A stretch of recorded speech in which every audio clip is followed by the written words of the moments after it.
नमस्कार मंडळी, सर्वजण तुम्ही कसे आहात? मस्त मजेत ना? तर मजेतच असायला हवं. चला तर मस्त आपण उपासाची आमटी बनवायला घेतलेली आहे. मी ज्या पद्धतीने बनवते ना ती पद्धत तुमच्यासोबत शेअर करत आहे. इथे पॅन घेतलेले आहे. पॅनमध्ये अगदीच 3 ते 4 चमचे तेल टाकलेले. तेल छान तापले की त्याच्यामध्ये अर्धा चमचा जिरे टाकलेले, हिरवी मिरचीची पेस्ट 2 चमचे टाकलेले, एक टोमॅटो मिक्सरला लावून छान अशी बारीक पेस्ट करून घेतलेली, तो टोमॅटो ॲड केलेला आहे.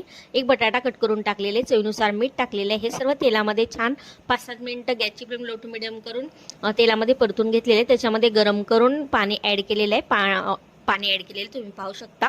या पद्धतीने नक्की आमटी करा. खूप टेस्टी आणि अप्रतिम आणि झणझणीत आमटी बनवून तयार होते. इथे आमटीला छान उकळी आली की त्याच्यामध्ये 4-5 चमचे शेंगदाण्याचं कूट ॲड करणार आहोत आणि परत एक 5-6 मिनिटं शिजवून घेणार आहोत. मस्त टेस्टी आणि अप्रतिम अशी उपवासाची आमटी बनवून तयार आहे. भगरीसोबत किंवा उपवासाच्या भाकरीसोबत खाण्यासाठी अप्रतिम आणि टेस्टी लागते. रेसिपी आवडली असेल तर चॅनलला नक्की सबस्क्राईब करा. थँक्यू.